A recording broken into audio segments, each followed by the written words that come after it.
What is up, everyone? Welcome back to the Hardcore Fab Shop. I'm Anthony Bronner, and today we're back to work again on Hookers and Blow. I've got some parts and pieces in to be able to allow me to finish up the steering and get the seats in and a bunch of stuff like that we're going to finalize today. So stick around, I'll show you what all I got.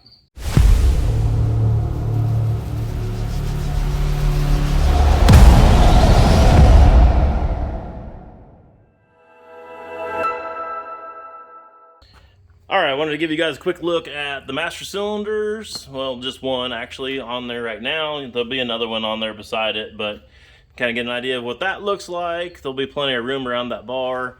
And then we've got the U-joint down here at the bottom that we ordered. That's now connecting up to our steering box. And on the other end, it's connecting up to our chrome steering column, which is in here now, kind of just hanging by the box. You can see, well, I guess you can't see very good. Let me grab a light and I'll show you guys what the pedal looks like and some of that spacing.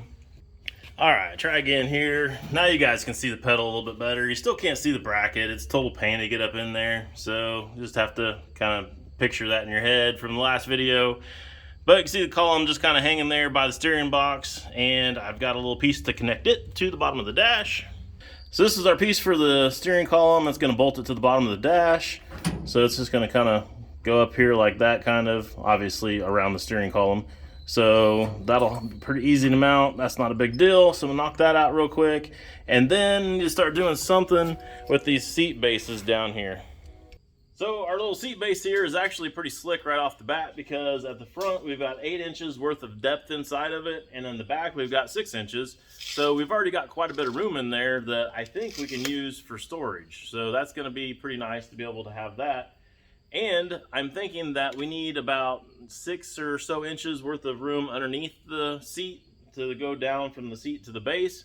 So rather than just putting a pedestal on there and then having all that extra dead space around the seat, I think I'm actually going to try to build that up a little bit and then make that even deeper. So in the end, we'll be able to probably put a suitcase in there or something if we wanted to, and be able to go on a trip and not have to have, you know, lack of room in there. So that'll be nice. Or if nothing else, we can put, you know, stuff in there to go to a show or whatever. If we wanted to take some merch or something and hand out some free stuff, we'll have a place to do it, and we don't have to worry about where we're putting everything. So that's pretty awesome. So I'm gonna get started doing that. And I also got a seat base in, and it's a stainless steel one. It's designed for a boat, but it's a pretty nice one. So I went with this because the quality seemed like it was gonna be pretty good. And this is going to allow our seat to swivel. So that's going to be pretty slick, because then our seat can swivel and get in and out way easier. So that'll be awesome just in itself. Plus it'll look cool sitting at a show with the seat turned. So that'll be pretty neat. But it's also going to be practical, because then I think that's going to allow us to pivot or hinge this top lid scenario that the seat's going to be bolted to, and get the seat away from the steering column. So make getting in and out of there way easier. So at least that's my plan, that's my hope. So I guess only one way to find out if it's gonna work, and that's to start messing up some metal and put it in there and see what happens. All right, did some test fitting on the truck, and it turns out this bracket will actually line up with one of the original holes that actually held the steering column in the first place. So that's kind of nice. We've got a good start there to begin with. There was a bunch of other junk in the way though to be able to mount the rest of the way, so I went ahead and just took all this stuff off. That cleans up the whole bottom of this dash a lot nicer. Definitely wouldn't want to put power to any of that stuff anyway, so it doesn't really matter. But we're going to take this one, line it up with that hole, and since there's a little zigzag in here, I think I just need to straighten this part out right here, make it match this part, and we can drill a hole in there, and our steering column will be mounted. And knock that out real quick and put the dash back in the truck.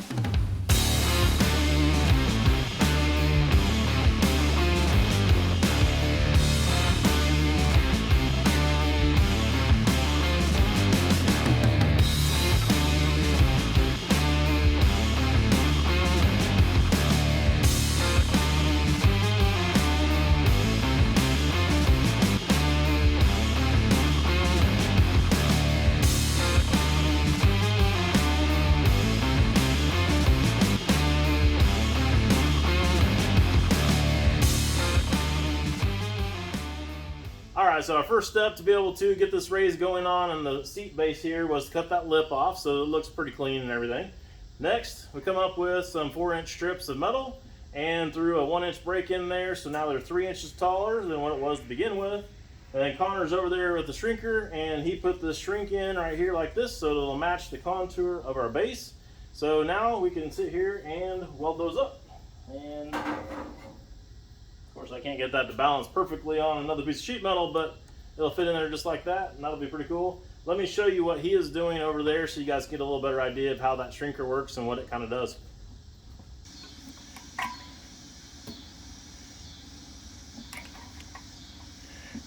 Alright, so Connor's got some marks here on where he wants to be able to do the shrinking at, and the shrinker literally does just shrink the metal. So by taking out a section on this L, it puts this curve in it right here. Now if we were to stretch it, it would go the other direction. When you're doing something like this, you can't go too far too fast. It's just light shrinks over and over again until you get the final look that you're looking for.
Sweet!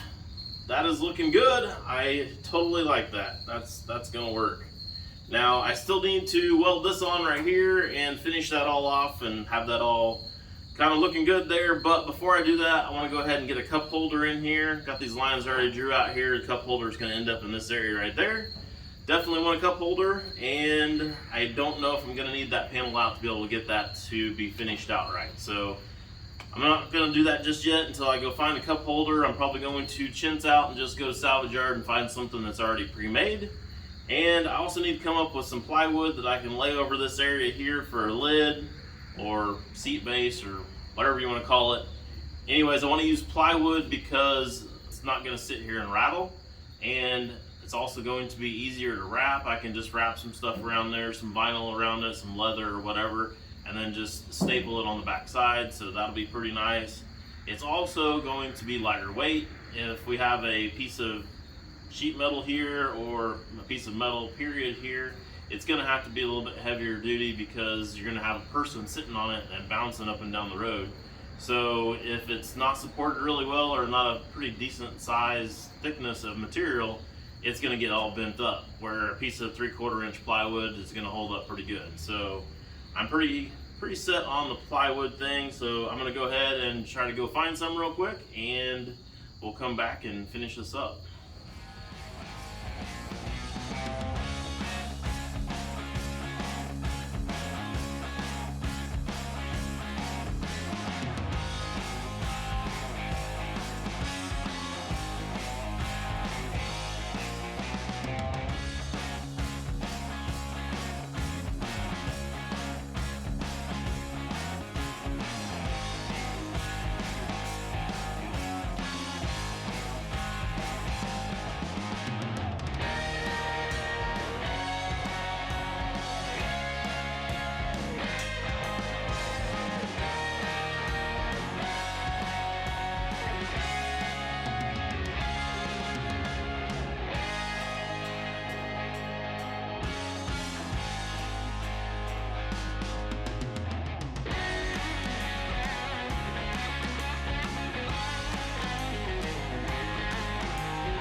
Man, guys, I gotta tell you, this is surprisingly comfortable even without any upholstery in here. So I think it's gonna be pretty slick when I get some padding in here underneath the seat.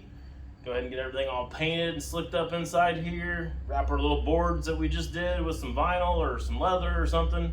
I think it's gonna be all right. So you guys probably seen the wood in there. That worked out real great. Did go ahead and put the pivot, the little, whatever you want to call it, swivel thing in there for the seat. That actually makes getting in and out of here pretty nice, so that's all right. And you probably also seen I did some dimple dies on, or I did the dimples on the holes on the seats.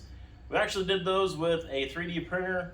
A friend of mine, Grant Owens, he actually printed off an actual dimple die on a 3D printer. So we're kind of working through that, making it to where that might be something that'll actually be doable. So we get that figured out a little better. We'll talk about more of that in the future on another video. But for now, we're still kind of in the testing stages on that. So anyways, I think, yeah, for the most part, it's about all I got for you guys in this video.